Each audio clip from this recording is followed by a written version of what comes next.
Tonight, we report on a man sentenced to community service for a police chase in Moses Lake. And Representative Dan Newhouse meets with Grant County veterans.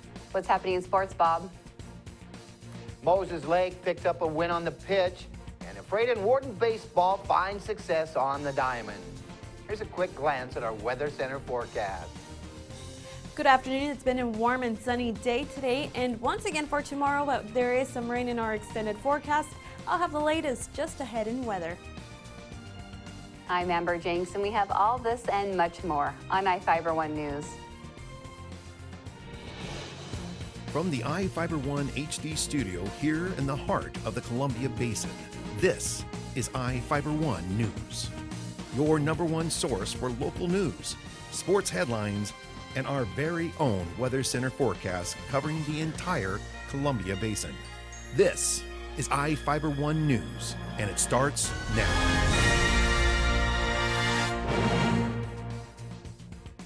A man was sentenced to community service after leading police on a roughly 1-mile chase in Moses Lake. Juan Barahona Aramas, a 30-year-old Seattle resident, pleaded guilty in Grant County Superior Court to attempting to elude a pursuing police vehicle. The defendant has no previous convictions and faced up to 60 days in jail, according to state sentencing laws. Grant County Superior Court Judge David Estudio followed the attorney's recommendation and sentenced Barahona Aramas to 120 hours of community service. A Moses Lake police officer spotted the man speeding with his headlights off in the 300 block of West Broadway Avenue. When the officer signaled the man to pull to the side of the road, he stopped in the middle of the road. The defendant began moving after the officer went to the side of the car. He reached 100 miles per hour during a roughly 1-mile flight before hitting a curb in the 800 block of West Broadway Avenue. The car stopped in a parking lot. The Grant County Commissioners approved allowing for an emergency fireworks ban due to devastating wildfire seasons in the past couple of years. Reporter Devin Higgins has the details.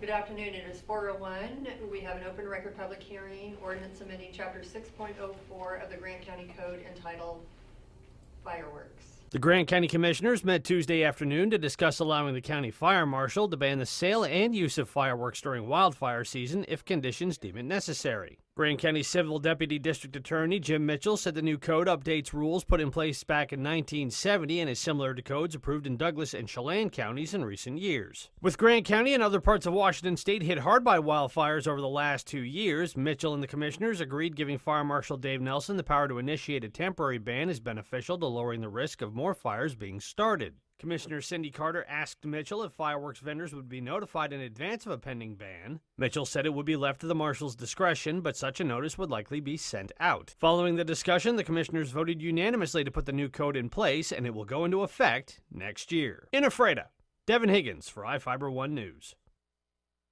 2 Big Bend Community College students were selected as members for the All-Washington academic team. Amber Meter and Jefferson Roylance were recognized as All-Washington Scholars during a reception in Olympia. The All-Washington academic team is comprised of students from the state's 34 community and technical colleges. The state's public and private 4-year colleges and universities support the All-American academic team by offering scholarships and financial incentives to the team members who transfer to those schools. They received a $250 award from team sponsor Key Bank of Washington. Roylance received an additional $1,000 award from the Washington State Employees Credit Union. A man allegedly threatened to set fire to his girlfriend's home on Monday afternoon in Moses Lake. A woman called police after her boyfriend, Donald Legato, a 39-year-old Moses Lake man, reportedly came to her work on West 3rd Avenue. He allegedly threatened to burn her house down. He reportedly fled the business and was arrested at his home in the 2600 block on West Texas Street. He allegedly denied making the threat. The man allegedly tried to headbutt an officer as he was being taken to the patrol car. Legato was arrested for threats to bomb or injure property and attempted assault in the 3rd degree. Now we take a look at people being sought by law enforcement.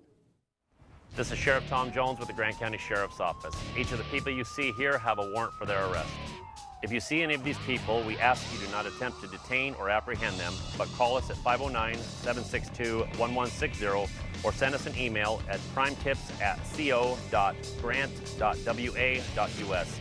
If the person is presenting a danger, call 911. With your help, we can bring these people to justice and make our community safer. We'll be right back after this. Are you prepared to pay your capital gains? I'm ABC's Chief Business and Economics Correspondent Rebecca Jarvis with today's tax tip. 2014 was a record-breaking year for U.S. stock markets. Investors who cashed in on all the good times will likely be paying taxes on those gains. Kiplinger's Kevin McCormley. The top tax rate on capital gains is 23%. But there are ways around paying the price. H&R Block's Kathy Pickering says if you thought ahead, you sold some of your losers before the year ended. If you had some gains and then you could also sell some stocks at a loss to offset that, that's a great strategy. Gift wrapping your gains may be a better bet, says Tom Wheelwright, founder of CPA firm Provision. If you give stock, instead of having to pick up the gain and then get a deduction, you don't have to pick up a gain, but you get a deduction for the full value of the stock. So you're not picking up gain and getting a deduction, so you get a double benefit. With today's tax tip, Rebecca Jarvis, ABC News. Now for your iFIBER 1 News Weather Center forecast. Good afternoon. Welcome back. I'm Ana Cristina Sanchez with your local weather segment brought to you by Berry Motors, one great place to buy and service a car.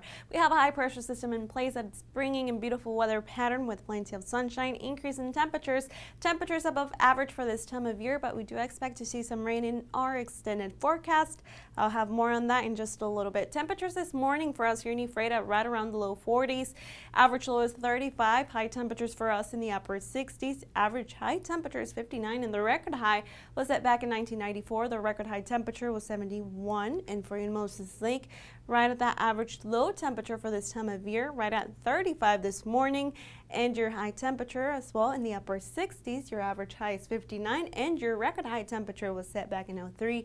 The record high was 73, and we have the sunset tonight at 7:25. And as of now, a beautiful weather pattern, plenty of sunshine, mostly sunny skies, temperatures outside your door in the upper 60s, and the winds have died down. Beautiful day today and once again for tomorrow. Winds as of now moving in from the west-northwest up to 5 miles per hour. And within the next 24 hours, we do expect to continue to have a beautiful weather pattern with plenty of sunshine.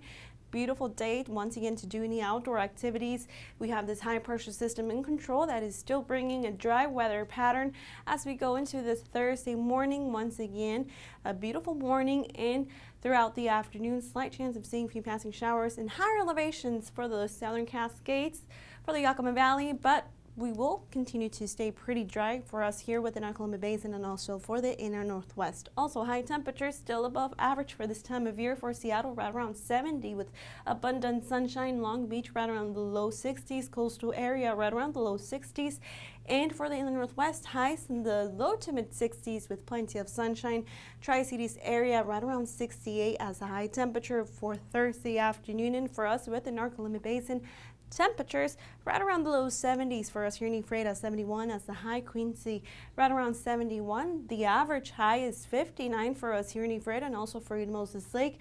Your high temperature right around 71. Royal City right around the low 70s and light winds, which makes for a beautiful day tomorrow, Thursday, and also once again for Friday and the weekend will remain dry, but the next system will bring some showers for Monday afternoon, and the temperatures will drop for Monday and Tuesday right around the mid 60s. But as of now, I hope you enjoy the next few days, especially this weekend, as we will have the temperatures right around the mid 70s, dropping to the low 70s for Sunday, Monday, upper 60s. That was your latest weather. We'll be right back with sports. You don't have to drive to Seattle for exceptional cancer care. Confluence Health's cancer program delivers world-class care close to home. We have a highly experienced oncology team in a state-of-the-art facility, and we're a member of the Seattle Cancer Care Alliance, which gives our patients access to world-renowned therapies developed at Fred Hutchinson, the University of Washington Medicine, and Seattle Children's. Together with the SCCA, we're delivering world-class cancer care close to home. To save some energy, I've used Einstein's mass energy equivalents to design the haptic suits you see in front of you. They will maintain our core body temperature while we completely turn off our heat and air conditioning. With the money we save on our Grant PD bill, I'll be expecting that trip to Disneyland this year. You don't need to be a super genius to save energy and money. Visit grantpud.org to learn how. Well, Coach Jason Loggins has his Tigers on a heater, with the team picking up its 6th straight win on the early season. Ephrata came back from a 4-0 deficit to beat Wapato 15-5 at home last night. Jordan Estrada's 3-run blast in the top of the first gave the Wolves an early lead. The Tigers responded with 2 runs in the bottom of the frame. Ephrata took its first lead with a 3-run third. Wapato got one back in the top of the fourth. The Tigers added 3 in the home half of the inning and then blew the game wide open with a 7-run fifth. Bryce Davis had the big stick for Ephrata with 3 hits and 5 at-bats and 3 RBI. Tyler Lutz was 0 for 0 with 5 walks and 2 runs scored. Jackson Gray recorded the win for the Tigers, who moved to 5-0 and to the top of the heap in the CWAC League standings. The Cougars hosted a doubleheader with the Warriors in 2B Central Washington non-league action last night, but only one win was chalked up on the day. The Cougars took one and tied one with Cle Elum on a windy afternoon in Warden Wednesday. The Warriors jumped out to a 2-0 lead in Game 1. Warden responded with 3 in the home half of the frame. The Cougars rattled Cle Elum's starter in the bottom of the second, who gave way to a Warrior reliever. Guillermo Gonzalez then stepped up to the plate and jacked a 3-run shot over the left field fence to blow things wide open for Warden. Tyson Yamani got the win. Drake Hansen recorded the save. The nightcap ended in a 4-4 tie due to darkness in the bottom of the fifth. The Cougars' Zach Askins had just tied the game with the 3-run home run with 2 out. Cle Elum brought in a reliever, but by the time he had warmed up, it was too dark to finish. Moses Lake and Eastmont battled it out in league play, and it was the home team pulling out a come-from-behind win. It was a tale of 2 halves in the Big 9 showdown on the pitch at Lions Field. The Wildcats owned possession in the first 40 minutes and led 1-0 at the break. The margin could have been much wider had it not been for a superior effort by Chiefs keeper Eddie Reyes, who took a beating, stopping several Eastmont scoring threats. Moses Lake dominated the second 40 minutes of action. Anthony Cortez leveled the match 1-1 in the 55th minute. He put the Chiefs up 2-1 at the 62nd minute. Miguel Segura laced a shot past the top post to make it 3-1 with 12 minutes left in the fuss. A defensive breakdown led to the Wildcats' second goal of the contest with 7 minutes left to play. Moses Lake held on for the W to move to 3-1 in conference play and into a tie for first with Davis. The two go at it in Yakima, April the 5th. Marnie Skinner tossed a no-hitter, fanned 12 of the 16 Grizzlies she faced, and Moses Lake crushed Sunnyside 16-0 on the road Tuesday. One costly error was the difference maker in a perfect outing for the Chiefs' ace. Peyton Rees led the Moses Lake offensive attack, going 2 for 2 at the plate with a double, triple, and 4 RBI. The Chiefs and Grizzlies lace him up for a doubleheader at Larson Field Friday. We'll be back after this short break.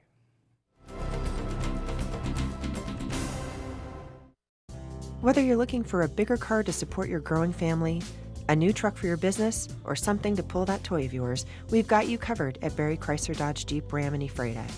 Come see us today and learn why your family, friends, and neighbors buy their cars at Barry. On Basin Street for more than 35 years, and with locations in Moses Lake and Wenatchee, we are one great place to buy a car. Call or click 754-2411 or barrysaves.com.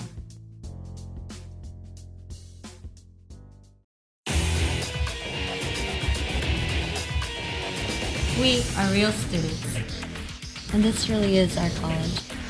My dream will change the outcome of my life. My college is allowing me to achieve my dream.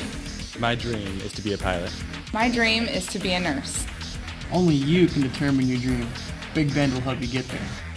What's your dream?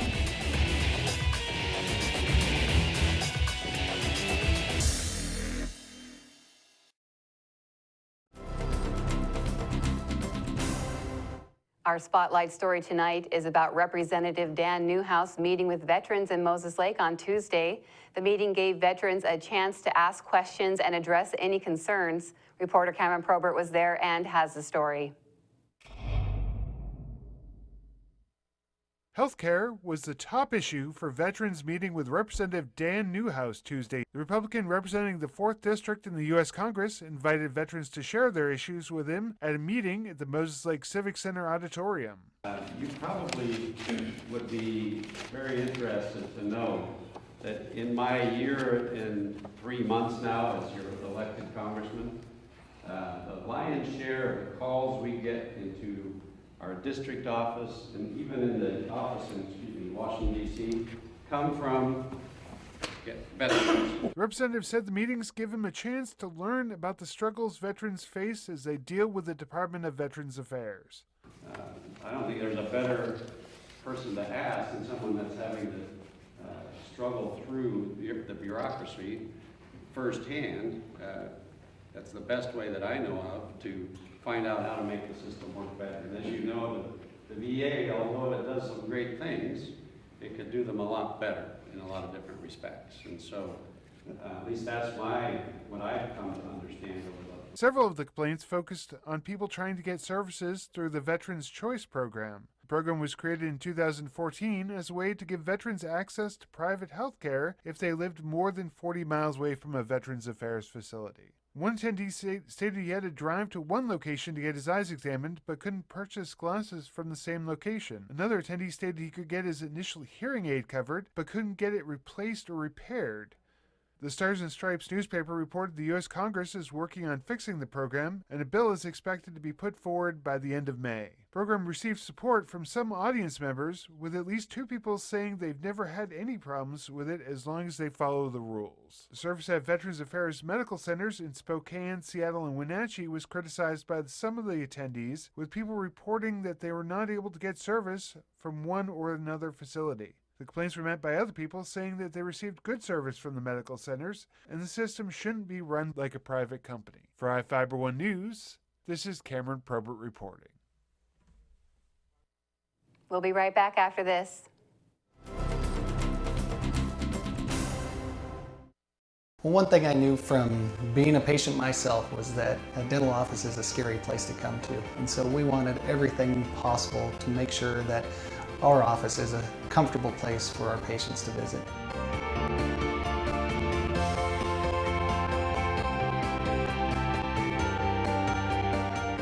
The patients that I have, my clients, have made me a part of this community, and we want to give back in every way possible.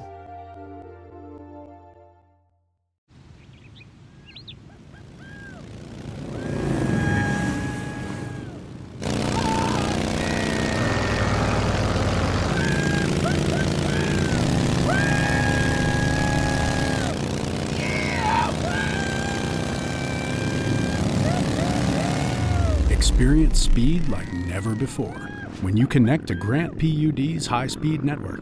Visit grantpud.org to learn more.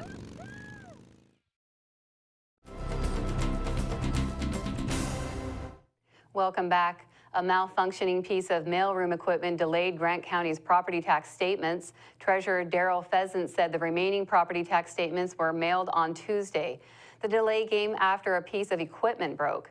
Grant County commissioners and other elected officials placed stamps on the envelopes Monday afternoon and Tuesday morning. The first half of the tax payment is due by May 2nd. People paying their taxes should send the portion on the bottom left of the statement along with their payment. People with more than one tax statement can send one check for all of their taxes. Taxpayers should make sure to verify all of their parcels are included on their tax statements and to make sure their checks are signed. If property owners need more information about their taxes, they should call 509-754-2011, extension 4299. People can make miniature carp windsocks during Free Family Saturday in Moses Lake on April 2nd. The free event starts at noon at the Moses Lake Museum and Art Center, located at 401 South Balsam Street.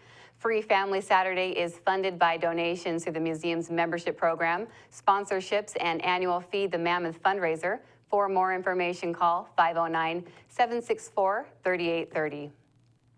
In Northwest News, budget agreements are hard to come by at the state legislature when you have the Senate controlled by Republicans and the House controlled by Democrats. But a compromise was made yesterday in Olympia. Como's Keith Eldridge has the details. This bill before us takes the underlying budget and makes it just a little better. It took 20 days of an overtime special session to get a deal done.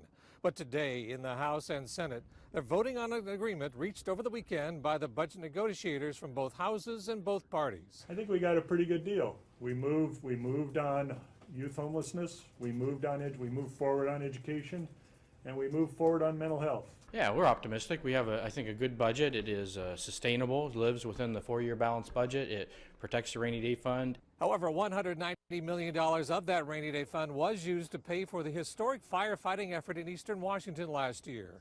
The main $38 billion budget was passed last year. This is the supplemental to that. $190 million in additional spending with no raise in taxes.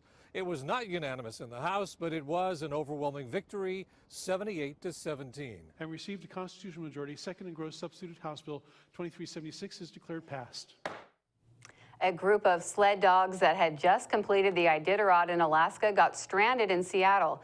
A friendly gesture gave the dogs a place to stay until they finished their trip back home to Norway. Como's Lindsay Cohen has a story.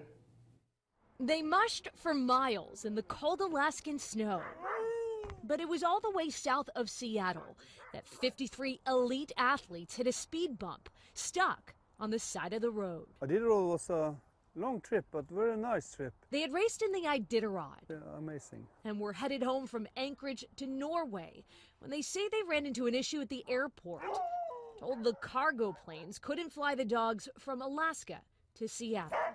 The only option was renting a U-Haul, put the crates inside, make some air for dogs and drive 2,500 miles. That last-minute drive involved camping stops at makeshift sites, wherever they could find a place big enough.